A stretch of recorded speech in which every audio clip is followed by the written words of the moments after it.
오늘도 사연 살롱을 찾아주셔서 감사합니다. 얼마 전 오랜 결혼 생활을 끝내고 돌싱이 된 여성이에요. 작년 이맘때였어요.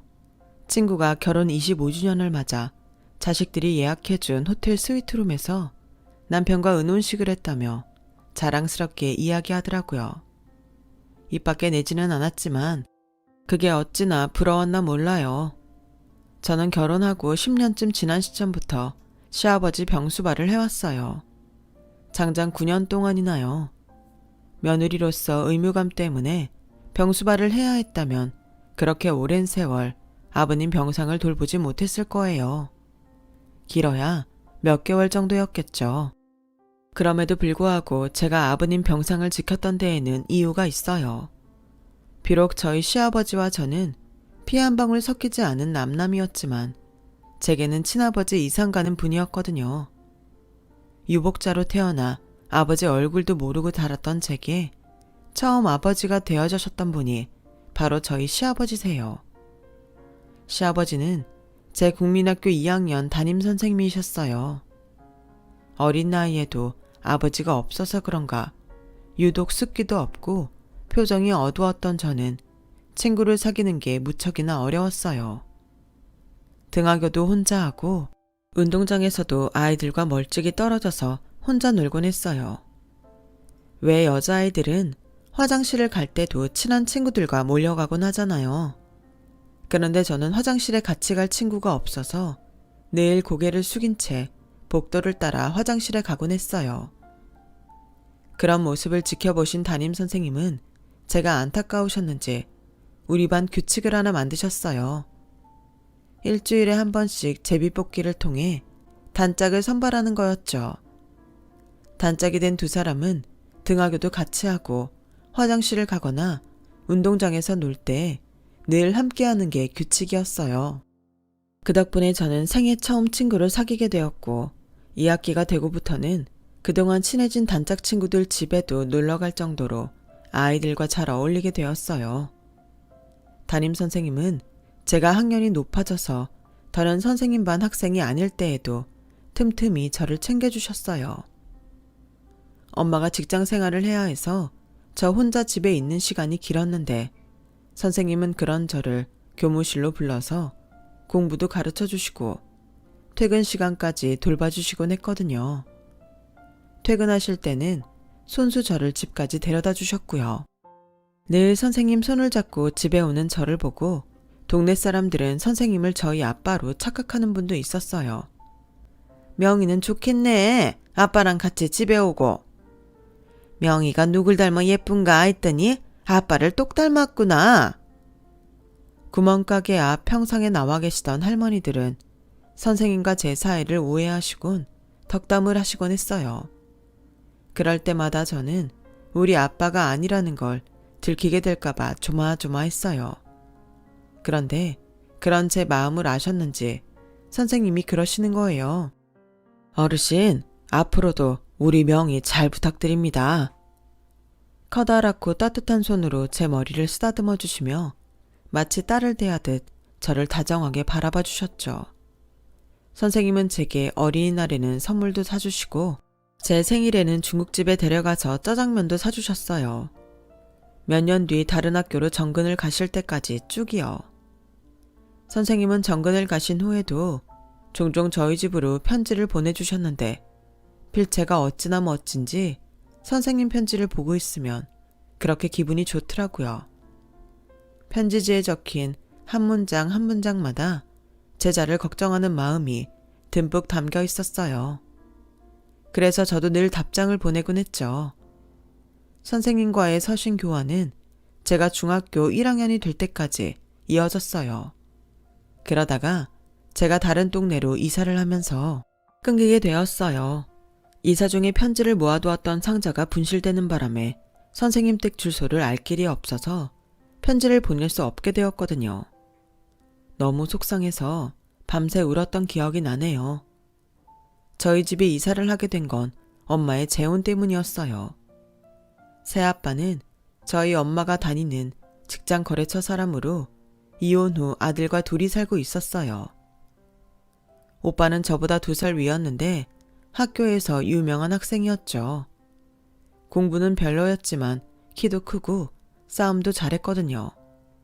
그래서 학교 내에서는 오빠 때문에 저를 괴롭히는 사람은 없었어요. 오빠는 그리 다정한 사람은 아니었지만 은근히 저를 잘 챙겨주었어요. 한 번은 제가 아침에 깜빡하고 우산을 안 챙기고 학교에 갔는데 점심시간이 지나자 천둥 번개까지 치며 장대비가 내리더라고요. 꼼짝없이 이 비를 맞고 집에 가야겠구나 생각했는데 5교시가 끝나자 오빠가 저희 교실에 와선 우산을 툭 던져주고 가는 거예요. 그리고는 정작 자기는 비를 맞고 집에 왔더라고요. 오빠나 저나 어린 나이에 한쪽 부모 없이 외롭게 자란 공통점이 있어서 그런가 서로 겉으로 표현은 안 해도 내심 많이 의지하고 지내게 되었어요. 오히려 친남매가 아니라서 그런가 자라면서 싸우는 일도 없었고요. 성적이 그리 좋지 않았던 오빠는 일찌감치 자동차 정비 쪽으로 눈을 돌렸고 고등학교 진학 역시 공고에 진학을 했어요. 반면에 저는 인문계 고등학교를 나와 대학 진학을 했고요. 새아빠가 대주는 등록금으로 대학을 다니면서 내내 오빠한테 미안한 마음이 들었어요. 정작 친아들은 힘들게 기름밥을 먹으며 돈을 버는데 굴러들어온 자식인 저는 모든 혜택을 누리고 사는 것 같았거든요. 오빠, 나만 대학에 다니게 돼서 미안해. 오빠는 힘들게 일하고 있는데. 별소리를 다 한다. 그야, 넌 대학 갈 만큼 공부를 잘했고 난 못했으니까 그런 거지. 정 미안하면 나중에 니네 대학 축제 구경이나 시켜줘. 오빠가 빈말처럼 툭 던진 그 말이 내내 가슴에 남아있어서 오빠가 군 제대를 하고 돌아온 그 해 오빠를 제가 다니던 대학 축제에 초대했어요. 오빠가 비록 제대한 지 얼마 안 돼서 머리카락도 짧고 군기가 바짝 든 상태였지만 키도 훤칠하고 인물이 좋아서 사람들 시선을 끌기에 충분했어요. 같은 과 동기들도 다들 누구냐고 물을 정도였죠. 그날 하루는 오빠도 마치 대학생이 된 것처럼 캠퍼스의 낭만을 즐겼어요. 그리고 집에 돌아오는 길에 오빠가 그러더군요. 명야, 고맙다. 고맙다니 뭐가? 우리 아빠, 새어머니랑 네 덕분에 많이 행복하시잖아. 난 그동안 싸움질이나 하고 아빠 속만 썩여 들었는데 네 덕분에 명문에 다니는 딸 있다고 어깨에 힘주고 사시는 게 보기 좋더라고. 앞으로 공부 더 하고 싶으면 그렇게 해. 대학원이든 유학이든 이 오빠가 힘 닿는 데까지 대줄 테니까. 멋쩍은 표정으로 저랑 눈도 마주치지 못한 채 오빠는 처음으로 속마음을 털어놓았어요. 그때 처음으로 오빠랑 제가 진짜 가족이 되었구나 생각하게 되었죠. 부모님 2분이 맞벌이를 하고 오빠까지 정비소에서 일하며 돈을 버는 덕에 부족함 없이 살 수 있었어요. 딱히 걱정이라고는 없을 정도로 행복한 날들이었죠. 그런데 하필 그때 엄마가 교통사고를 당한 거예요. 외상이 없어서 병원 치료 없이 집에 돌아와 주무셨는데 다음날 깨어나시지 못한 채 세상을 떠나버리셨죠. 너무도 황망한 엄마의 죽음에 사고가 정지된 것처럼 멍한 상태로 장례를 치렀어요. 눈물도 흐르지 않더라고요.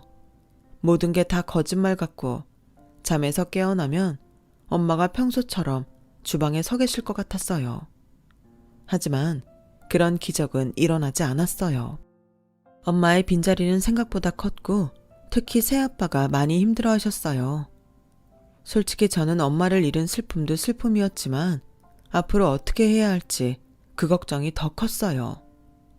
엄마도 없는 마당에 내가 이 집에서 딸로 살아도 되는 건지, 그렇다고 집을 나가면 당장 잘 곳도 없는데 어떡하나. 온갖 고민이 한꺼번에 밀려왔거든요. 괜히 아빠랑 오빠와 얼굴을 마주치는 것도 부담스러워서 아침 일찍 몰래 도망치듯 학교에 가서 밤늦게 돌아오곤 했어요. 그렇게 나름 잘 피해 다니고 있었는데 하루는 오빠가 집 앞 골목 어귀에서 저를 기다리고 있더라고요. 기집애가 겁도 없이 왜 야밤에 다녀? 세상이 얼마나 흉흉한데. 명희 너 혹시 나랑 아빠 피하는 거냐? 그런 거야? 오빠의 물음에 대답도 못하고 고개를 떨구고 있는데 오빠가 그러더라고요. 달라질 건 없어. 넌 여전히 아빠한테 자랑스러운 딸이고 나한텐 하나뿐인 여동생이야. 그러니까 엉뚱한 생각 말고 넌 공부나 열심히 해. 걱정되니까 제발 밤늦게 다니지 말고. 알았어? 투박하지만 저를 생각해주는 오빠의 따뜻한 말에 눈물이 뚝뚝 떨어졌어요. 오빠는 그런 저를 안아주며 등을 토닥여 주었어요. 그날 이후 전처럼 아무렇지 않은 듯 지내려 노력을 했어요. 제가 아빠와 오빠한테 거리를 두면 두 사람이 제 걱정을 할 거란 생각 때문이었죠. 대신 최대한 아빠한테 부담을 드리지 않으려고 학비를 벌기 위해 과외도 늘리고 학점 관리에도 신경을 썼어요. 엄마만큼은 아니지만 집안 살림에도 신경을 썼고요. 오빠는 그런 제 짐을 덜어주려고 안 하던 빨래며 집안 청소까지 도맡아 하곤 했어요. 엄마가 떠난 뒤 남은 가족들은 엄마의 빈자리를 채우려 서로 노력했어요. 그런다고 엄마의 존재 자체를 채울 수는 없었지만 적어도 표면적으로는 상당 부분 채워나가게 되었죠. 지금도 그렇지만 제가 대학을 졸업하던 시절에도 취업난이 존재했어요. 제가 IMF 직격탄을 맞은 학번이라서 더더욱 힘들었죠. 그래도 다행히 학점 관리를 잘해온 덕에 졸업하던 해 바로 취업을 할 수 있었어요. 드디어 제 손으로 제 몫을 할 수 있게 됐다는 사실에 그렇게 뿌듯할 수가 없었죠. 당시에 유행하던 것들 중에 친구 찾기 사이트가 있었는데 그 사이트를 통해 국민학교 때 친했던 동창과 연락이 닿게 되었고 덕분에 오래전 제 담임선생님 소식을 접할 수 있었어요. 덕분에 그의 스승의 날엔 선생님이 재직 중이신 학교에 찾아가 뵐 수 있었어요. 선생님은 제가 편지에 답장도 없고 갑자기 연락이 끊겨서 제가 살던 집까지 찾아오셨다고 하더라고요. 죄송해요 선생님. 엄마가 재혼을 하시는 바람에 갑자기 이사를 하게 됐거든요. 하필 이삿짐이 분실돼서 선생님 주소를 잃어버렸어요. 아이고 그랬구나. 그래 새아버지는 잘해주시니? 선생님의 물음에 지금까지 살아온 얘기와 몇 년 전에 엄마가 사고로 돌아가셨다고 말씀드렸어요. 선생님은 말없이 제 손을 꼭 잡아주시며 고개만 끄덕이셨죠. 그날 선생님과 함께 처음으로 선생님 댁에 방문하게 되었어요. 그리고 그곳에서 제 남편감을 만나게 되었죠.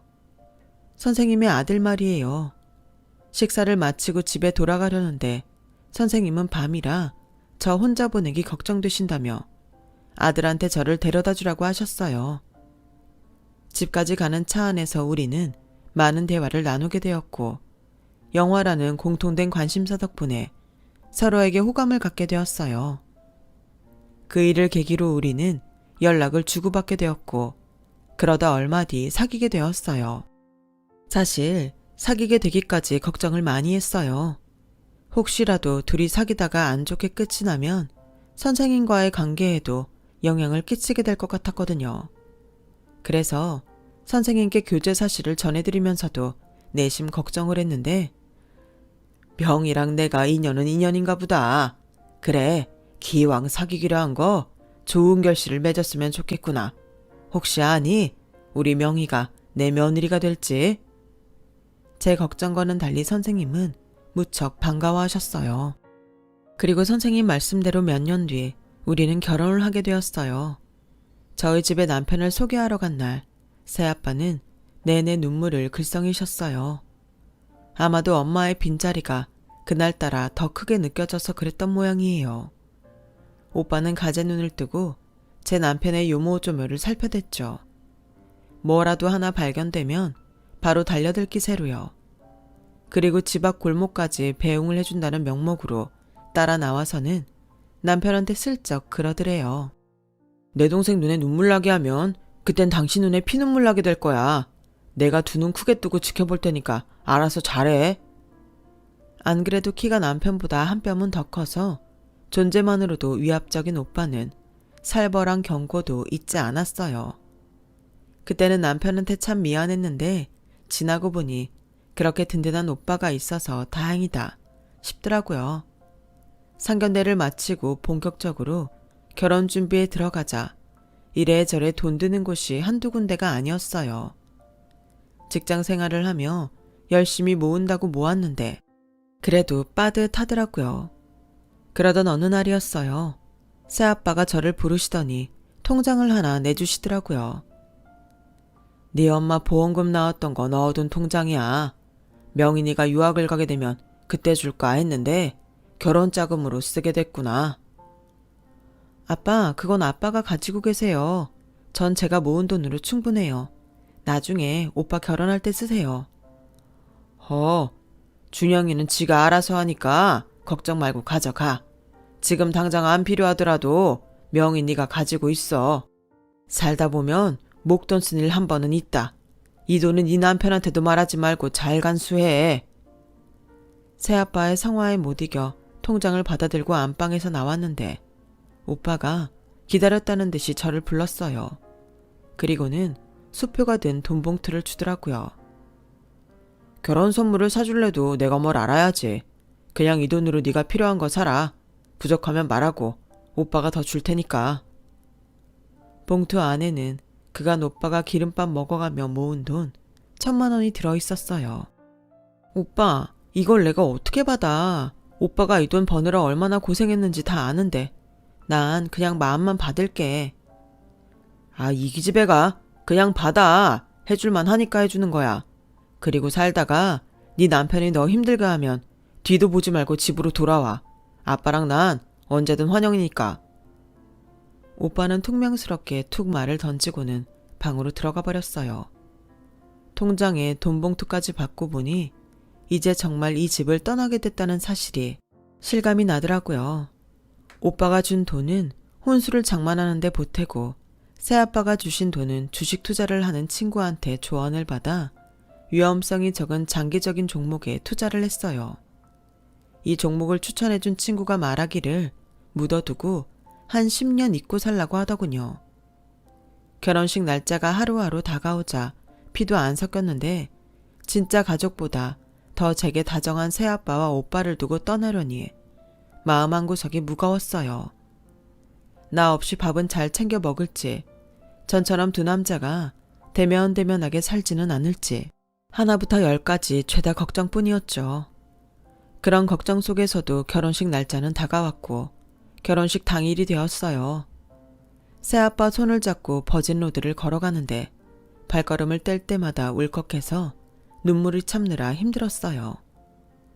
결혼을 하기까지 고민과 걱정이 한가득이었는데 막상 신혼여행에서 돌아오고 보니 정신 차릴 새 없이 일상으로 돌아가게 되더라고요. 신혼 초엔 주말엔 친정에 들러 밑반찬을 만들어 드리곤 했는데 살다 보니 점점 친정 발걸음이 뜸해지게 됐어요. 제가 결혼하고 3년 뒤 오빠가 결혼을 해서 올케가 집안 살림을 맡고부터는 전보다 친정 걱정도 덜게 되었고요. 아빠 같은 시아버지 덕분에 시댁과의 갈등도 없던 터라 제 결혼 생활은 꽤나 순탄하다고 할 수 있었죠. 딱 하나 아이가 없다는 것만 빼면요. 결혼하고 2년쯤 지나자 시어머니는 슬슬 아기 얘기를 꺼내셨어요. 여자는 자고로 30 전에 애를 낳아야 산모도 힘이 덜 들고 애도 똑똑하다더라. 니들은 아직도 애기 소식은 없는 거냐? 설마 피임을 하는 건 아니지? 아니에요, 어머님. 저희도 얼마나 아기를 기다리는데요. 그이도 저도 아직 젊으니까 조금만 더 기다려주세요. 어머님은 못내 아쉬운 표정을 감추지 못하셨어요. 그렇게 시간은 흘러 4년이 지나고 7년이 지났을 무렵 어머님은 용한 점집에서 받아왔다며 부적을 한 장 주시더라고요. 이거 비싸게 주고 받아온 거야. 잘 간수해라. 가서 물어보니까 네 팔자가 살이 껴서 애가 쉽게 안 들어 쓴다더라. 네 부모가 그리 일찍 간 것도 그 때문이래. 네 팔자가 그런 거야 어쩌겠냐마는. 안 그래도 송귀한 집인데 너 때문에 대가 끊겨서야 되겠니? 부적 얘기는 네 시아버지한테는 비밀이다. 그 양반은 너라면 꿈뻑하잖냐. 네 잘못으로 애가 안 생기는 건데도 내 아들 탓만 할 사람이라고. 그러니 입도 뻥긋하면 안 돼. 알겠니? 참 야속했어요. 어머님 말대로라면 내가 내 부모까지 잡아먹었다는 말이잖아요. 어머님이 주고 가신 부적을 보고 있자니 괜히 소름이 끼쳤어요. 그래서 문갑 서랍에 넣어버렸는데 얼마 뒤 남편이 손톱깎이를 찾다가 그걸 발견한 거예요. 엄마도 참 이런 걸 뭐하러 가져와. 이런 미신에 돈 쓰지 말고 차라리 그 돈으로 옷이나 사 입으시지. 남편은 볼멘 소리를 하며 부적을 쓰레기통에 버렸어요. 그렇게 끝났으면 될 일을 굳이 남편은 아버님 생신 때 시댁에 가서는 부적 얘기를 꺼낸 거예요. 엄마, 그 부적 얼마 주고 샀어? 비싼 거라며. 그딴 쓸데없는데 왜 돈을 써? 제가 분명히 아버님 앞에선 부적 얘기를 꺼내지 말라고 신신당부했는데도 남편은 무신경하게 그 말을 내뱉어버렸어요. 그 바람에 아버님은 노발대발하셨죠. 부적도 부적이지만 괜히 저한테 애 문제로 스트레스 준다고 말이에요. 어머님은 입을 꾹 다문 채 저를 흘겨보셨어요. 그리곤 주방으로 저를 불러 한 소리 하셨죠. 너 시애미 말이 말 같지 않냐? 내가 이 내릴 때까지 너한테 시집살이를 시켰냐? 애 못 낳는다고 타박을 했냐? 그렇게 입 다물라고 했더니 그걸 못 참고 그새 네 남편한테 꼰질러? 너 참 영악한 애구나. 어디 며느리 무서워서 내가 살겠니? 그래, 앞으로는 내가 니들 사는데 일절 말 섞지 않으마. 대신 너도 며느리 분분에 충실해. 우리 집 대 끊기는 날엔 내가 땅속에 묻혀서도 널 가만 안 둘 테니까. 어머님의 설벌한 경고를 받은 저는 난임 치료를 통해 시험관 아기 시술에 성공한 회사 동료 소개로 난임 클리닉을 찾아갔어요. 부부 중 한쪽만의 문제가 아닐 수 있기 때문에 남편도 검사를 받아야 한다고 해서 얼마 뒤 설득 끝에 남편도 데리고 갔어요. 그리고 검사 결과가 나오던 날 청청병력 같은 소리를 듣게 되었어요. 그러니까 제 남편이 무정자증이라고요? 그동안 시어머니가 제 탓으로만 돌리던 난임의 원인은 바로 남편이었어요. 하늘이 무너지는 것 같은 저와 달리 남편은 별일 아니라는 듯 받아들이더라고요. 애 없으면 편하고 좋지 뭐. 기후변화니 뭐니. 안 그래도 점점 살기 힘들어지는데 애도 고생할 필요도 없고 말이야. 그냥 우리끼리 즐기면서 살자. 당신은 즐기며 살자는 말이 그렇게 쉽게 나와? 어머님은 집안에 대 끊지 말라고 협박 아닌 협박까지 하시는데 다행히 자기는 폐쇄성 무정자증이라니까 불가능한 건 아니잖아. 우리 병원 다니면서 치료해보자. 응? 제 설득에도 불구하고 남편은 굳이 애를 낳을 생각이 없다며 거절을 했어요.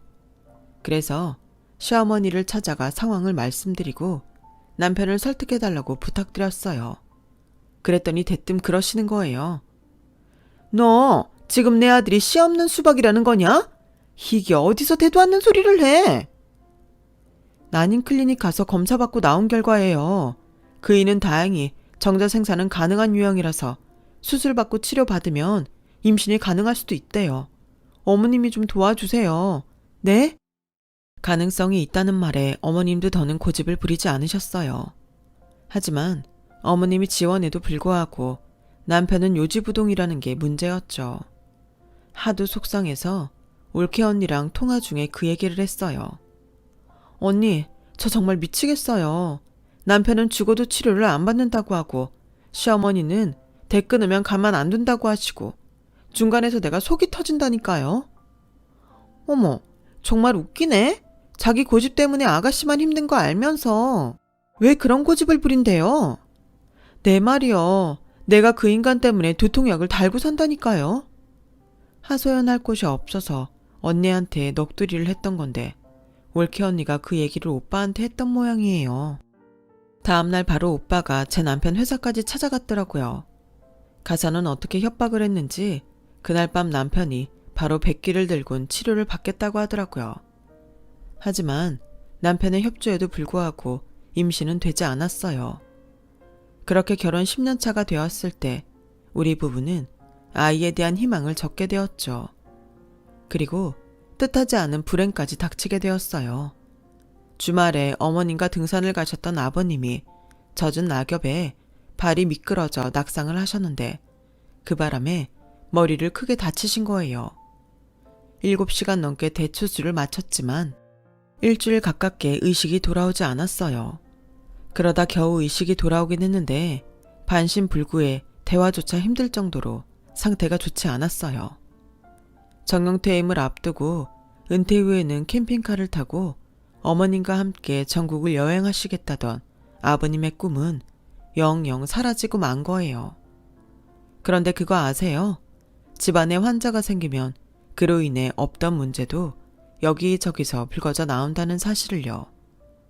그동안 아버님 앞에서 순종적인 아내로 살아오시던 어머님이 완전히 다른 사람이 되어서는 아버님 병수발은 고사하고 밖으로 나돌기 시작하신 거예요. 출근 도장 찢듯이 매일같이 콜라텍에 드나들면서 남자들을 사귀고 짙은 화장에 야시시한 옷까지 서슴지 않고 입고 다니시더라고요. 저는 하루아침에 변해버린 아버님 모습을 보는 것만으로도 가슴이 찢어질 것 같은데 어머님은 마치 이날을 기다려온 사람 같아 보였어요. 보다 못한 저는 어머님을 붙들고 사정하다시피 말씀드렸어요. 어머님, 이러시면 안 되잖아요. 이럴 때일수록 어머님이 중심이 돼서 저희를 이끌어 주셔야죠. 아버님은 병원에서 저러고 계신데 콜라텍이 다 뭐예요. 어머님 이런 분 아니시잖아요. 예, 나도 이날일 때까지 꼬장꼬장한 연금 수발 들고 사느라 쌓인 게 많은 사람이다. 나도 언제 영감처럼 산송장 꼴 돼서 병원 신세 지게 될지 모르는데 멀쩡할 때 놀아봐야 하지 않겠니? 너야 네 시아버지한테 받은 은혜가 많으니 네가 병수발하면 되겠구나. 내 말이 틀렸니? 원래 그런 사람인지 충격으로 정신이 이상해진 건지 어머님은 50년대 자유부인처럼 치맛자락을 날리며 집 밖으로 나돌았어요. 결국 아버님 병수발은 제 차지가 되었죠. 누가 시킨 거라면 저도 못하겠다고 했겠지만 제 마음이 동해서 시작한 일이라 싫지만은 않았어요. 처음 3년간은 간병인을 두고 주말에만 제가 맡아서 돌봐드렸는데 그러다 보니 저도 쉬는 날이 없어서 몸이 금방 지치더라고요. 그래서 남편과 상의 끝에 제가 회사를 그만두고 간병인과 교대로 병상을 지키게 되었어요. 일주일에 이틀은 쉬면서요. 처음 간병을 시작했을 땐 1, 2년 정도면 많이 나아지시지 않을까 했었는데 그게 10년이란 세월이 흐를지 누가 알았겠어요. 한동안은 상태가 호전됐던 적도 있었어요. 불편하긴 하지만 왼손으로 글도 쓰시고 자기 의사도 분명히 글로 적어 밝히실 정도로요. 시골에서 올라오신 작은 아버님과 대화를 나눌 정도였기에 내심 기대도 했었는데 더 좋아지시기는커녕 점점 상태가 악화되더라고요. 그러다 더 이상 차도가 보이지 않아 병원에서 퇴원해 시댁에서 지내게 되었고 간병인과 자원봉사자들 도움을 받아가며 간병을 하게 되었어요. 그러다 올해 초 갑자기 아버님 상태가 안 좋아지자 뜬금없이 남편이 이혼을 요구하더라고요. 어머님까지 나서서 이혼을 종용하는데 마치 뭔가에 홀린 것 같은 기분이 들었어요. 이혼이라니? 이게 무슨 소리야? 여보, 당신 생각해서 하는 말이야. 언제까지 우리 아버지 병수발 들고 살 생각이야? 이쯤에서 당신도 당신 인생 찾아가. 그래 아가, 나도 너만 보면 불쌍해서 견딜 수가 없구나. 너도 할 만큼 했으니 이제 네 시아버지는 있고 새 출발해서 살아라. 그간 네가 병원에서 지내느라 니들 부부 사이도 소원해졌잖니. 애미 된 입장에서 난 남편보다는 내 아들이 더 중하다. 남편도 내팽개치고 시아버지 병수 바르면 급급한 며느리 솔직히 곱게 보이지 않아. 그래도 그간 네가 해온 게 있으니 니들 사는 집은 네 앞으로 해주마. 시아버지 병수발한 며느리한테 상은 못 줄 망정 이혼장을 내밀다니 상식적으로 이해가 안 가는 행동이었어요. 그래서 어머님이 돌아가신 뒤 남편한테 따지듯 물었어요. 자기 솔직히 말해. 여자 생긴 거야? 그래서 이혼 타령하는 거냐고. 혹시나 했는데 남편은 순순히 인정을 하더라고요. 자기 없는 동안 날 많이 챙겨준 사람이야. 내가 많이 사랑하는 사람이라고. 솔직히 내 입장에선 당신한테 고마운 마음도 있지만 서운한 마음도 커. 당신이 우리 아버지 아내는 아니잖아. 어떻게 남편은 나 몰라라 하고 시아버지 간병에만 매달리냐고. 당신이 우리 아버지 간병 시작하고부터 우리 부부관계 가진 게 몇 번인 줄 알아? 나 혈기왕성한 남자야. 매번 피곤에 찌들어서 침대에 눕자마자 골아 떨어지는 당신을 구차하게 달래가며 잠자리 하는 거 모욕적이라고. 당신한테 내가 남자이긴 해? 내가 당신을 필요로 할 때 당신은 내 옆에 없었잖아. 안 그래? 그렇다고 불륜을 저지른 건 아니야. 당신이랑 깨끗하게 끝내고 시작할 생각이니까 오해는 하지 마. 개떡 같은 소리를 짓거리는 남편을 보니 이게 사람 새끼인가 싶었어요. 내가 내 부모 병수발하느라 자기한테 소홀했던 것도 아니고 지네 아버지 병수발로 그랬던 건데 이 모든 걸 제 탓으로 몰고 가다니 이게 말이 되냐고요. 그날 이후 남편은 저랑 눈이 마주칠 때마다 이혼 요구를 했고 어머님까지 수시로 제게 전화를 해서는 이혼을 독촉하셨어요. 결국 위자료로 대출이 걸린 집을 받고 결혼 20년 만에 이혼녀가 되고 말았어요. 그런데 이혼하고 한 달도 안 돼서 시골 작은아버지한테 전화가 왔더라고요. 아버님이 돌아가셨다고요. 다행히 아버님은 고통 없이 잠드신 채 그대로 세상을 떠나셨다며 그동안 고생 많았다고 말씀해 주셨어요. 형수랑 네 남편은 이혼한 마당에 널 장례식장에 부를 게 뭐 있냐고 연락하지 말라고 했지만 어디 그럴 수 있니? 네가 형님을 지극정성으로 모신 세월이 있는데. 그러니 아가 내일 장례식장에 들러라. 네, 너한테 할 말이 있다. 다음날 저는 장례식장에 찾아갔어요. 남편과 시어머니는 저를 보자 불편한 기색을 보이기는 했지만 내쫓지는 않더군요. 그래서 다음날 장지까지 함께 가려고 늦은 시간까지 장례식장에 남아 있었는데 늦은 밤 장례식장에서는 소란이 일어났어요. 저희 아버님과 작은아버님이 결혼 전에 돈을 합해 구입한 시골 땅이 있는데 어머님이 그 땅의 아버님 몫을 자신의 명의로 돌려달라고 했던 모양이에요. 작은아버지는 그동안 자신이 그 땅에서 농사를 짓고 살았기 때문에 돌려줄 이유가 없다고 맞서셨죠. 결국 제 남편까지 합세해 싸움이 커졌지만 양쪽 모두 물러설 생각이 없어 보였어요. 친척분들 말에 따르면 그 땅값이 엄청 올라서 20억 가까이 될 거라고 하더군요. 그 일로 장지에 가는 내내 어머님과 작은아버님은 서로에게 얼굴을 붉히셨어요. 장례가 끝나고 몇 달이 지난 어느 날 작은아버님이 저희 집에 찾아오셨더라고요. 땅을 파셨다며 아버님 몫의 땅값을 저한테 주시겠다나요? 세금 떼고 이거저거 제하고 나니 제 몫으로 돌아온 금액이 7억이 조금 넘는다고 했어요. 이건 수년 전에 형님이 나한테 부탁하신 거다. 자식도 아내도 들여다보지 않는데 옆에서 자기 병수발하는 며느리가 애처롭다시며 당신이 죽으면 이 땅은 며느리한테 주라고 하셨어. 형수가 나서서 자기 아들 이혼까지 시킨 것도 따지고 보면 이 돈 너한테 돌아갈까봐 그런 거 아니겠니? 변호사한테 알아보니까 결혼 전에 산 땅이라서 형수한테는 권리가 없다더라. 아가, 그간 수고 많았다. 이 돈은 네 시아버지가 주는 마지막 용돈이다. 생각하고 받아라. 얼마 뒤 제가 땅값을 받았다는 걸 알게 된 남편과 시어머니가 돈을 돌려달라고 찾아왔어요. 효년이 아주 이아가 빠져서는 너 언제 작은아버지까지 구워 삶은 거냐? 처음부터 그 돈 보고 간병이니 뭐니 하겠다고 나선 거지? 말해봐라 이년아. 이게 아주 웃는 얼굴로 사람 등에 칼 꽂을 년이야. 엄마 그만 좀 해. 구슬려도 모자랄 판에 저 사람 신경 거슬려서 우리한테 이익될 게 뭐 있어. 여보 입은 좀 열어봐. 나랑 잠깐 얘기 좀 하자고. 까놓고 말해서 우리 이혼할 때 내가 집도 줬잖아. 그럼 땅 판 돈은 당신이 양보해야 하는 거 아냐? 어쩜 사람이 이렇게 욕심을 부려. 20년이나 같이 산 나한테 어떻게 이럴 수 있냐고.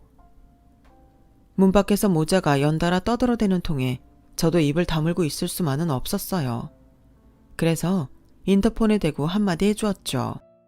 이 집이 당신 거였어? 은행 대출이 잔뜩 낀 은행집이지. 땅값 나눠주기 싫어서 아버님 민종 앞두고 부랴부랴 이혼 요구한 거 내가 모를 줄 아니? 그래놓고 어디서 생색이야. 너같이 인간 같지 않은 놈하고는 더 이상 상대하기 싫으니까 내 집 앞에서 당장 꺼져. 안 그럼 경찰 부를 테니까. 그리고 어머님도 정신 차리세요. 병든 남편 두고 콜라텍에서 남자들이랑 희희덕댈 땐 언제고 이제 와서 남편 유산 찾겠다고 이러시는지 모르겠네요. 참, 작은 아버님한테 들으셨죠? 이 땅은 어머님이랑 결혼하기 전에 산 땅인데다 아버님이 살아생전에 저한테 주신다고 공증 문서까지 남긴 거라서 어머님한테는 아무런 소유권이 없다는 거요. 그러니 여기서 열내느라 땀 빼지 마시고 콜라텍에 가서 신나게 발바닥 비비며 땀 내세요. 아들이랑 나란히 은팔찌 끼고 경찰서에 가기 싫으시면 다신 여기 찾아오지 마시라고요. 솔직히 그 돈이 탐나지는 않았지만 두 사람이 괘씸해서 문도 안 열어주고 돌려보냈어요. 그 후로도 툭하면 찾아와 행패를 부리길래 오빠를 대동하고 남편 회사로 찾아가서 제대로 경고를 했어요. 부모 병수발한 조강지쳐 버리고 바람나서 이혼했다는 소문 회사에 퍼뜨리기 전에 조용히 꺼지라고요. 알고 보니 남편이 만나는 여자도 같은 회사에 다니는 사람이라 그 경고는 제대로 먹히게 되었죠. 저는 아버님이 물려주신 돈과 10여 년 전에 주식에 묻어두었던 돈을 회수해 작은 건물을 샀어요. 10년간 넘는 듯 묵혀두었던 그 주식은 그 사이 가치가 엄청 불어나서 효자 노릇을 톡톡히 하게 되었죠. 그렇게 구입한 건물 1층에는 오빠 카센터를 내주었어요. 나머지 층은 임대를 주었고요. 그리고 현재 저는 사회복지사 시험 준비를 하고 있어요. 아버님을 간병하면서 언젠가 도전해보리라 마음먹고 있었거든요. 살면서 제가 받은 은인들의 도움을 이제는 저도 베풀며 살고 싶습니다. 지금까지 제 사연을 들어주셔서 감사합니다. 건강이 최고죠. 건강하시고 행복하세요. 여러분, 사연 댓글에 응원과 현명한 조언 부탁드려요. 좋아요와 구독은 저에게 큰 힘이 됩니다. 오늘도 좋은 일 가득하세요.